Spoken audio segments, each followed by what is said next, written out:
They are the stillness of the storm. They are the emptiness of shallow graves.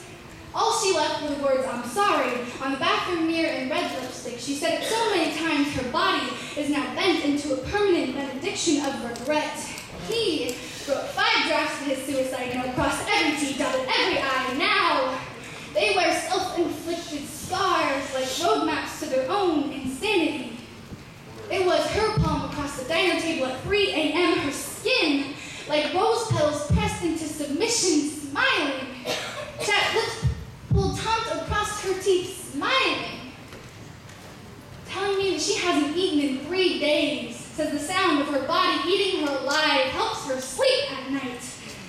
It was his eyes, angry and blue and alive, telling me he put a down payment on his coffin today. He's been saving his pennies for 5 years now. Don't tell me that this wasn't premeditated.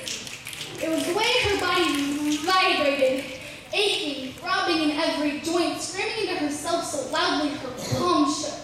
On her way to work in the morning, says she can hear the wind whispering to step in front of that train. Says she can lick her lips and taste heaven.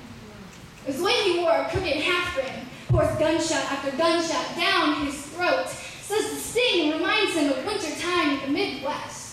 Tells me he can feel the tubes clawing their way down his throat. Someday he'll need a heart monitor with the guts to tell his mother sorry for him because he never could. She filled her bathtub up with ice, fantasizes about the layers of flesh she's been suffocating in for so long, finally being numb. In the early hours of the morning, train tracks call him. On bruised knees and straight palms, he finds himself cradled against train tracks. He liked the constant thunder in his ribcage, the promise of something so much bigger than him dwelling inside the body that he has been calling home. She wants to wrap the tether of regret around her throat, wring her lungs breathless, tighter until the time between the rise and fall of her chest felt like centuries. He stood face to face with a motionless sky, a shade of gray so empty he can feel it ache inside of him. It begs him to step closer, just inches. The call of the void, bridge jumper, harlequin, lost lover, so close, so close. She wants to trace the lineage of her family tree deep into her veins, up the length of her riverbed skin, until she can kiss the underside of her own touch. It's the way the stars call him home, as his right foot craves the gas pedal, closing his eyes, screaming through this red light so he can finally come face to face with the angry God so many people pray to.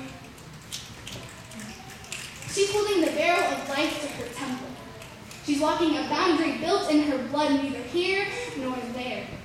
A trigger-happy hand palm sweating. She's counting down. 3, 2, 1. He's got wide awake, written all over him. The Bible says, take one, but he's got 53 in the palm of his hand. She's got gasoline seeping into her skin. The smell of smoke has never been this strong.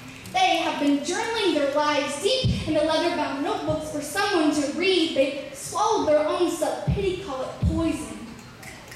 She never knew I would use my fingertips as windshield wipers for her tears.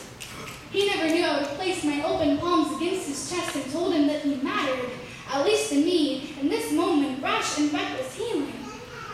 They told me they found a muse in the loss. Hopeless melodies, Kurt Cobain, Sylvia Plath with stones in her pockets.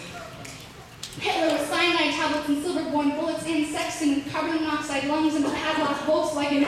Marilyn Monroe, silver-studded and sedatives pulled down deep until there was nothing left. Hemingway with shotgun shells glittering his skull. To them, it seemed like a rite of passage, a last attempt to leave this planet screaming a better than goodbye. Something poetic to carve into your skin, or flip-top wooden desk so someone, somewhere would remember the name, because they were told that legends never die.